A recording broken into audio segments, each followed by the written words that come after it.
CTOs do need better, they need to be better connected to what developers are doing, and that developers want to be measured. And they just want those metrics and insights to be really meaningful and for leaders to be making decisions on complete information. Because when you don't have the data, you're relying on gut feelings, and that means you have to use really manual methods to create an understanding. Some of the manual methods that we saw engineering leaders relying on is just live meetings and conversations, again, taking away from the deep work of developer time. Hi, Christina. Welcome to Software Engineering Daily. Thank you for having me. So we're here to talk about a really interesting topic and a source of what I think is an ever-running, continuous source of controversy and analysis, and a fascinating topic, which is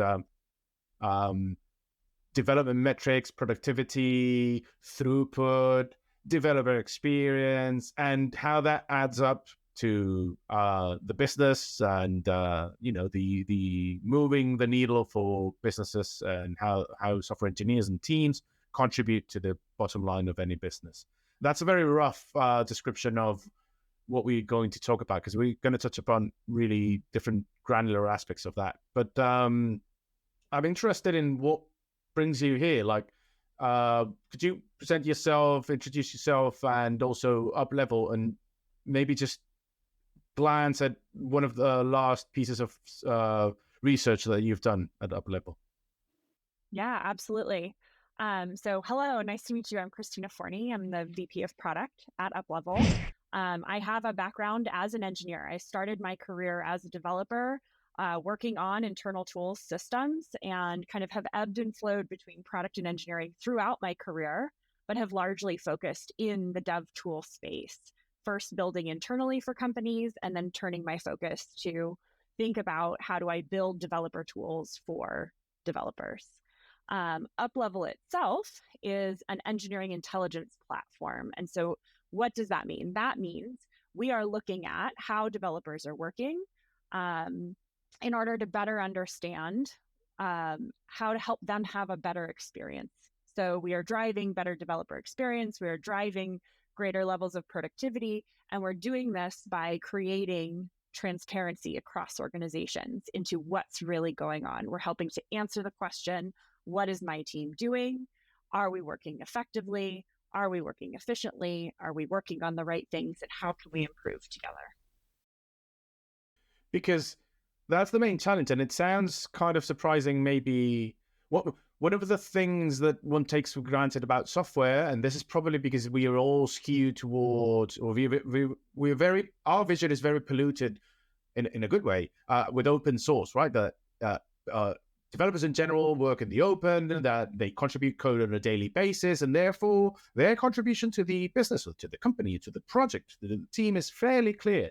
And yet that's not true. For two reasons, I would say, but you probably have a broader, deeper answer. Is that one is that code contributions are not the only work they do, and second is that they hide a lot of things beneath. That is just the tip of the iceberg. So, I guess my broader question is, what makes it so difficult to be, as an individual contributor, as a developer, to be transparent about what you're working on? And that will be my question.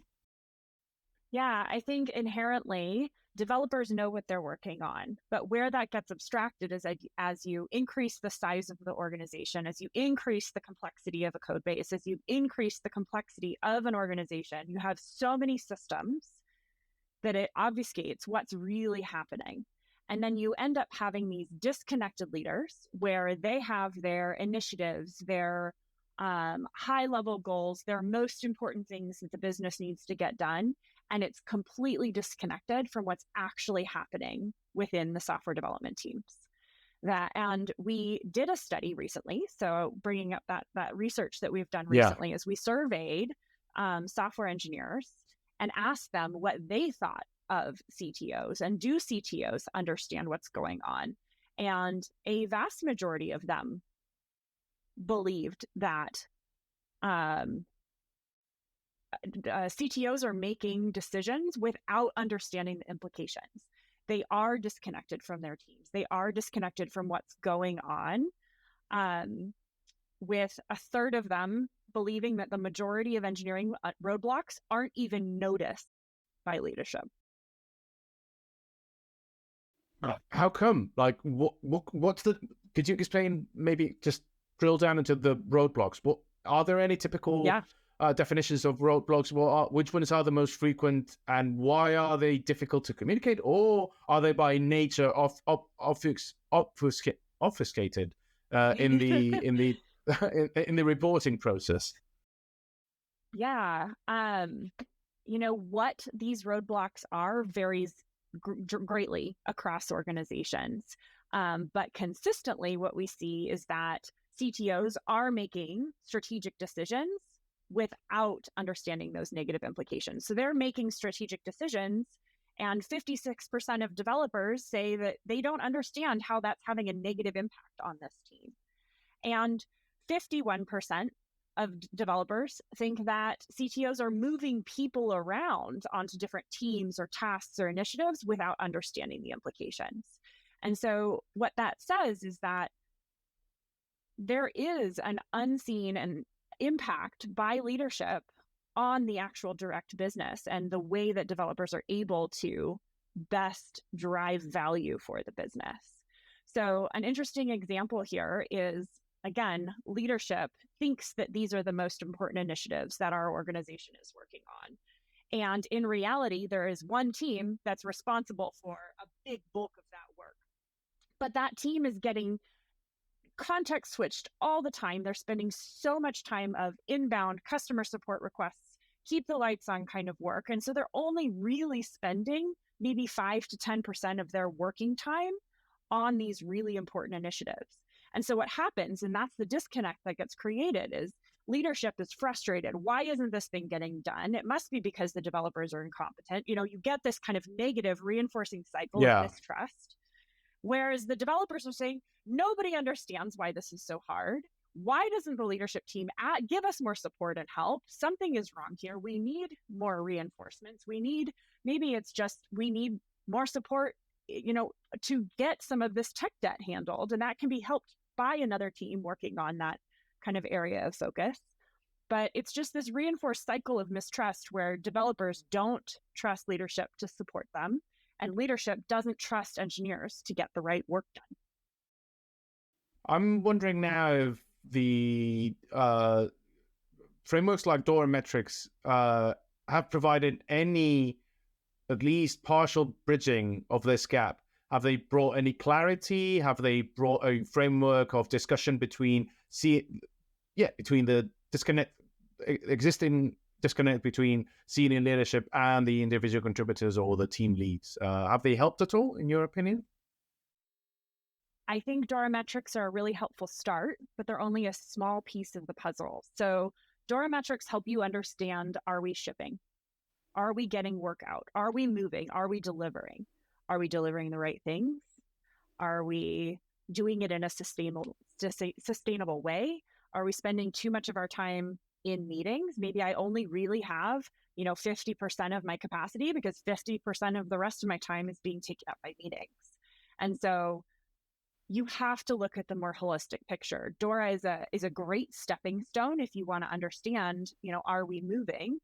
But you have to look at a broader perspective to understand what's really going on. You have to understand all of the moving parts and pieces of the organization.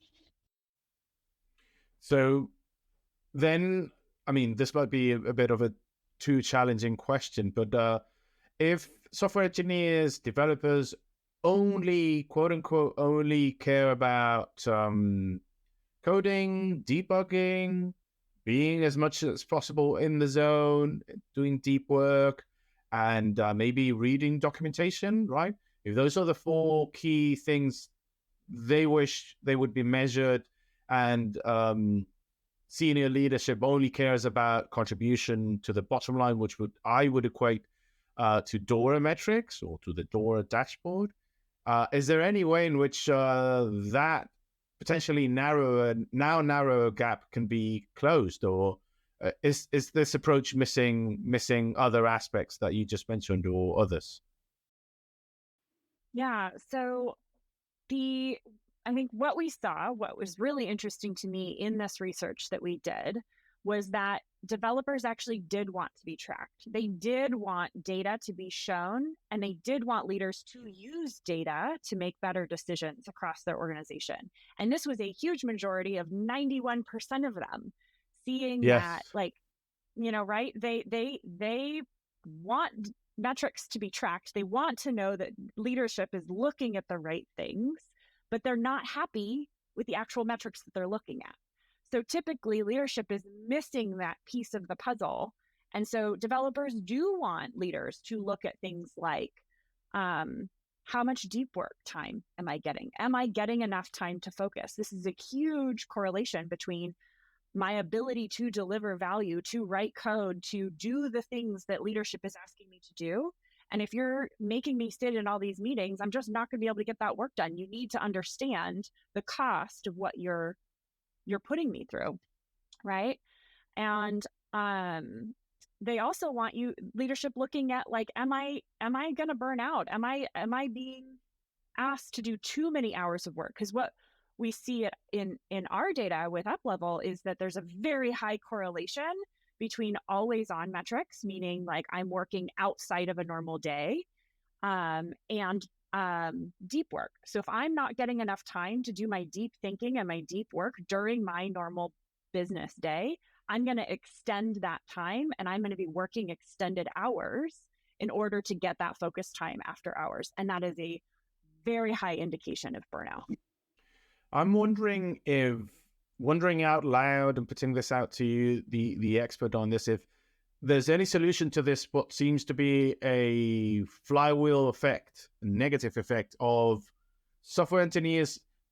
There's the supply of software engineers to the world, to the labor market, is shorter, way shorter, and it grows slower than the demand for them. So that works in favor of software engineers in general, especially senior engineers, because they earn more. But in general, it raises the salaries of all of them, but by definition of equilibrium in with shorter demand and higher demand and shorter supply. Uh, but I'm wondering if the constant push upwards of software engineering salaries in average is actually putting so much pressure in hiring that in turn CTOs and senior leadership of the software engineering business unit is actually wanting to extract too much from them and increase throughput, even at the cost of what you just described, like requesting too much work from software engineers and so forth. And if that's true in your view, and you could explain it probably much better than I do, if you think there's a solution to that, because from what I described, it seems like this is going to get worse and worse because software engineering salaries have no indication of going down, and at the same time, especially in a economic context like this one, CTOs are not going to stop wanting to get the most out of their engineering teams. Yeah, just I'm going to try and restate this in a little bit different way, and that's R&D costs are some of the largest costs of organizations who are building software. And very often, leadership, especially boards who are not part of the engineering leadership group, want to know, am I getting the right return on my investment? How do I have confidence that your team is delivering the maximum value for my organization? Now, if I'm asking my developers to spend a massive amount of their time in meetings, that is time that's being taken away from spending on value creating exercises. Now, I'm not advocating for zero meetings because you have to have meetings, you have to have synchronous collaboration. But if the bulk of my time is being spent in meetings, that's a problem. And so there's a balance between how much time I'm spending collaborating synchronously and my ability to get enough focus time. And so what we see is typically I'm making this massive R&D investment, And Yeah. maybe we just increased our team. We went from 100 people to 150 people. And now it feels like we were getting like 75 people worth of work done. And now we're getting 80 people worth of work done. And I have, massively added the number of folks. What's going on there? Why did I not massively increase our throughput or output? And there's these costs to onboarding new developers, to the number of meetings, to the chat interruptions that are happening that slows down an organization. So there's things that you can do to increase our capacity of our team. And that's so what I think what we typically see is many organizations are really only getting maybe 50-60% capacity out of their team. Once you remove the overhead of out of office time, lots of people don't take that into consideration. I expect that I should be getting 100 people's worth of work, but the reality is like you have to take 20%, 15-20% off the top just for out of office, sick days, things going on, life. And so are you planning to that capacity? And then you have to take another, 20% off the top of that to meeting costs. Like I am in meetings, I context switched. I changed, I went to a meeting, I only had an hour, I went to another meeting. In that 1 hour between those meetings, I'm not getting quality work done because it's not enough time to really get into flow and get into that harder thinking. And so there's a cost to the business and you're reducing the net capacity of your team overall. And so what we want to look at is how do we increase that capacity of your team so you can get more done within the hours? It doesn't mean asking, kind of circling back to what you asked initially is these high salaries, these people, we want to push them really hard. But the reality is we're not giving them the opportunity to give us their full capacity. Because as a business, we've put barriers and roadblocks and toil and hard things in their way to really delivering to the maximum potential that they have. One thing that from one of the consequences, one of the insights that the study revealed that you've mentioned before didn't surprise me, right? And because I've conducted my self-research on this point, right? I was doing so concerned that a product that I consulted for was requesting access to behavioral code metrics that are quite invasive, right? And I was framing this that in the way that it's not for the product development team, but rather for your boss, right? It's your boss who's actually interested in how much time you spend as a software engineer doing deep work, how much time do you spend collaborating, documenting, working on legacy code, and so forth. And what you said correlates with what I found out is that most of them, to my surprise, and you said I think over 90%, and again that correlates to what I saw just 3 months ago, are willing to give away, have their boss metaphorically over their shoulder tapping them and saying you're doing the right thing, go ahead, or you're not doing the right thing, try refocusing in this way, but giving them full transparency. So that didn't surprise Yes. me. It did surprise me when I conducted the research, but now that I know that, I'm quite in the same line. What did surprise me, in fact, is the results or the insights that your study revealed about async. I thought that the large majority of the population studied would be completely in favor of async, but it's not true. And you just hinted it about a minute ago that meetings are required, but maybe in a bigger dose than I thought. Could you elaborate on the insights that you got from async work from your study? Yeah.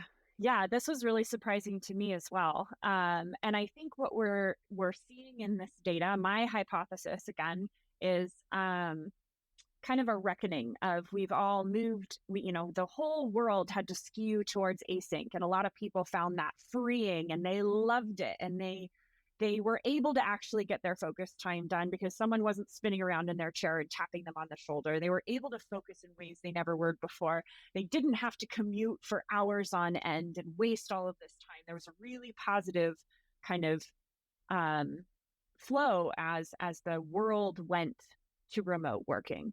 And I think we're kind of having this pull back. And what we saw in the data is roughly, and not quite, a third preferred async communication, a third preferred synchronous communication, and A third preferred a mix of both. And actually, it's a little bit skewed where almost 40% preferred a mixture of both async and synchronous communication, with, 35% preferring synchronous. And I think we saw that drop in only 27% thinking that asynchronous communication is best. And so I think this is a little bit of a reckoning and a resetting, but the Yeah. reality is everyone likes to work in different ways.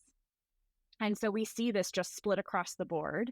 And really, kind of the slight bias is that 40% think that both is necessary. I'm wondering if the study conducted by Uplevel captured anything about, because what I'm getting from my own research and from the street, from what I hear in the street, is that attrition levels are quite high, despite what I just said about salaries going up. You would think that on average, highly paid job role like software engineer, even juniors again, would be, would have on average again, long tenure times. Turns out that it is true, but average tenure times are being reduced quite dramatically. And we've hinted to two potential reasons that we just described. But I wonder if Uplevel's study captures anything about the nature of software engineering projects becoming more complex in time. It seems like software engineering was easier 10 years ago. Microservices, the cloud, the stack being every now and then completely revamped in a way. No sign of less programming languages being used. No sign of less infrastructure or of infrastructure becoming easier. No one wants Kubernetes, for example, is becoming pervasive, and yet every single software engineer out there would say, I don't want to touch the internals of Kubernetes with a 10-foot pole. So I wonder, maybe you don't have any strict hardcore core insights, but if not, would you have any proxies from your study about that? Yeah. I think complexity is going in both directions. So added layers of organizations. We now have these legacy systems that are getting really, really hard to maintain, right? There's a lot of transformation initiatives going on across the industry. Yeah. And a huge part of that is what we're seeing is basically every company is now a software company. Even if you're a automotive company, if you're a bank where your primary thing you are selling is not software, you are still now a software company, and you have to learn how to do development. And so that might be out of your core competencies in how your business operates. And so we're seeing this kind of shift of every company having to learn how to build software and how to build software well. And so we have this complexity, we have this big learning curve, a lot of companies on a transformation journey. We can see that like the acceleration of the cloud is really not that old. It's only really been in the last 10, 15 years. Yeah. And so the opportunity for what companies can do has just grown massively. And I think we're seeing a just big shift overall, and it's happening very, very quickly compared to the speed at which we were developing and iterating and learning before. When you were restricted by hardware and the cost of hardware and the cost of infrastructure, and you had to maintain these massive server farms and you had to do all of this work, it slowed down progress. And so by having what seems like unlimited compute power now, Yes. we're able to take on more transformational opportunities. And that's adding to layers of complexity because there's just so much happening and so many companies trying to do new and different things and try out new technologies. And so not only do developers feel like the CTOs don't know what's going on, but 96% of the developers say they don't know what the leadership team is working on. So it's connected. It goes both ways, where developers don't know what these important initiatives are happening, and they're trying their best to make the right decisions for the business. But if they truly don't understand what's going on, there's just this massive disconnect between what's happening, what needs to happen, and kind of perception across the board. So we've established now and described mostly the bottom end of the gap, right? But we've also talked about why, at least slightly, and if you want to elaborate on that, please feel free, on the reasons why CTOs are missing and making strategic decisions without counting with the real world data that lies beneath them, right?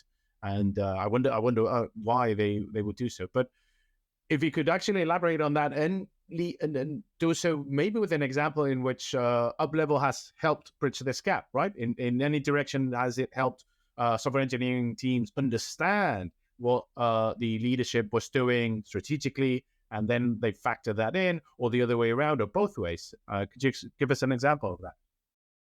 Yeah. So developers and development teams, especially inside of large organizations, one of the things that we see is there's just inconsistency across the entire organization of how we build, how we develop, what tools we're using, what are our processes. It's just vastly different across an organization. And when you have that many disparate sources, it makes data collection really, really hard. We have to pull together information, not just from things like my code, my project tracking tools, our calendars, our Slack. So much work is happening in Slack now Oh, yeah. that I'm not talking about 4 sources. I'm talking about our teams have, 4 to 10 different code repository tools where we are actually building software, where our code lives. We have multiple types and instances of project tracking tools. And so you can't just go to one place to run that query. There are many sources. And then on top of that, you're not able to derive combined insights together. So it's just very hard as a leader to truly understand where all of this work is happening. And so that's one of the things that Uplevel provides. And we do it in a way where we're providing that same transparency across the entire organization. We believe that the best way to lead engineering organizations is through transparency, by building trust, by helping create that visibility across the layers of an engineering organization. Any developer within your organization should understand what are the metrics that our leadership team is looking at. Leadership should be able to see, how is our organization spending our time?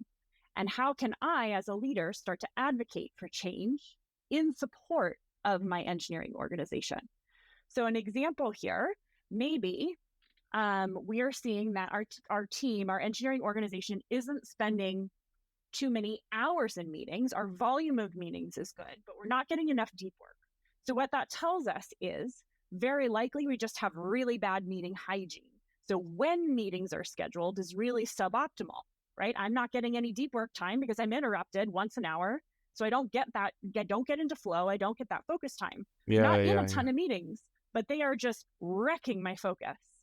And so an engineering leader could see that and say, okay, as an organization, I'd like to roll out this policy of no meeting Wednesdays or no meeting Fridays, or some policy that they're trying to roll out. And that's going to require work.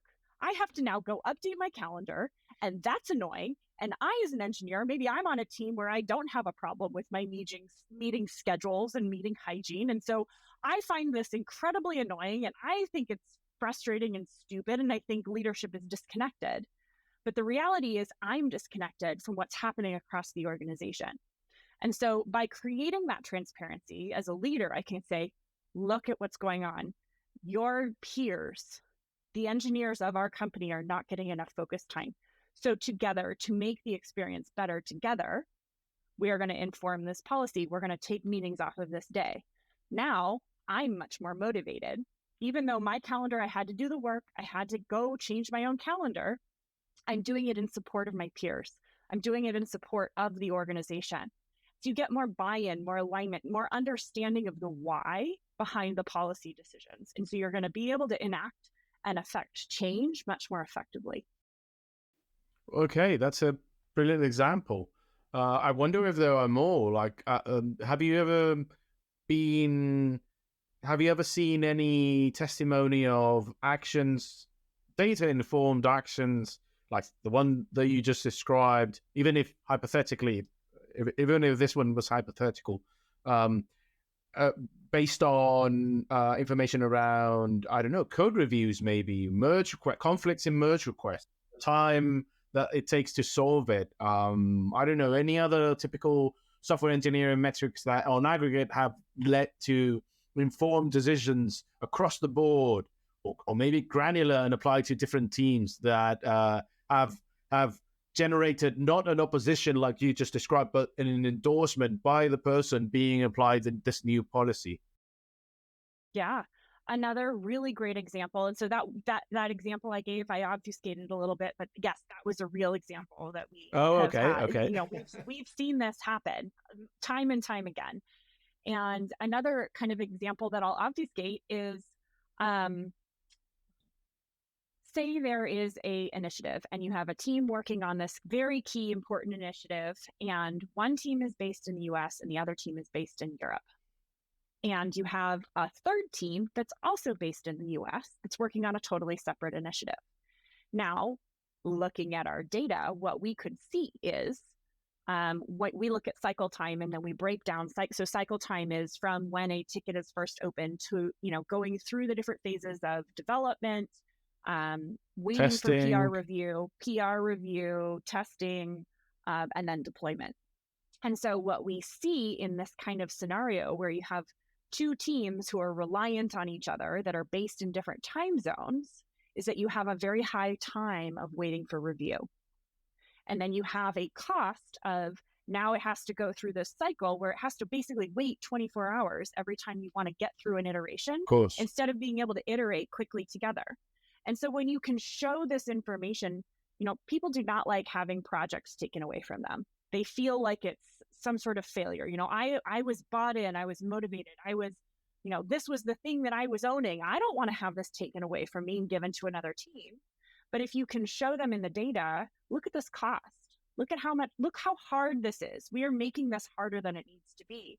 You can shuffle people around and teams around and who owns different initiatives around to better align based on time zones so that you increase collaboration, especially when something's high impact, high risk, time sensitive, where any sort of cost of delay in time impacts the business. Yes, that's a brilliant example.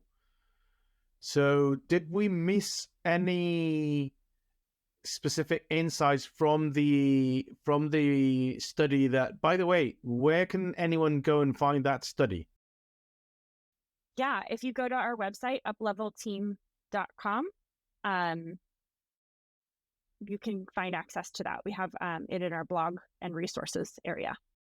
Did we miss any of the main key insights that we just went through from this study? Did we miss anything that was specifically relevant to this conversation? I think I can just really quickly recap. Like, my key takeaway is that CTOs they need to be better connected to what developers are doing, and that developers want to be measured. And they just want those metrics and insights to be really meaningful and for leaders to be making decisions on complete information. Because when you don't have the data, you're relying on gut feelings, and that means you have to use really manual methods to create an understanding. Some of the manual methods that we saw engineering leaders relying on is just live meetings and conversations, again, taking away from the deep work of developer time. Sending messages or sending emails or sending out surveys to their teams, which again is just incomplete and anecdotal. And so looking at the real work happening in a way that's supportive of organizations is key. My prediction is that if a product like Uplevel becomes very successful, pervasive in a good way, right, everywhere, is that when the next piece of research study that you do next year, when this is happening in 3 years' time or whatever, async positivity, support, and that third of the population that you said that supported async work will increase. Because if this scenario that you just laid out, and again, this is me being thinking myself as a good forecaster, which is probably not true, is that async doesn't work in a scenario like the one that Uplevel is trying to solve, the scenario that you were describing a minute ago. If a company is aligned with how software engineers work and how to improve those workflows according to data, a company, the leadership of that company will get endorsement, approval, and support to changes in workflows and many other fundamental project management skills in any given software engineering project from the individual contributors. And I think that they would feel more comfortable once those best practices are established based on real world data. They would feel much more comfortable than async. Or the amount of people supporting async workflows will increase. But anyway, regardless of that prediction, I really wish that a product like Uplevel and the mission that it's trying to achieve and fulfill becomes a reality, because yes, the attrition numbers are growing. Every single company in the world is a software engineer, is a software company, and we better get good at being that and better be humane and treat ourselves with respect and based on data and than any other way, to be honest. Yeah, I love that hypothesis. I really do hope and believe that that could come true. I agree with your thesis there. Well, thank you so much. With that support for my forecast, I think that that we can finish this conversation today. Thanks for being on the show. Yeah, thanks for having me. Thanks for a great discussion today. Bye bye.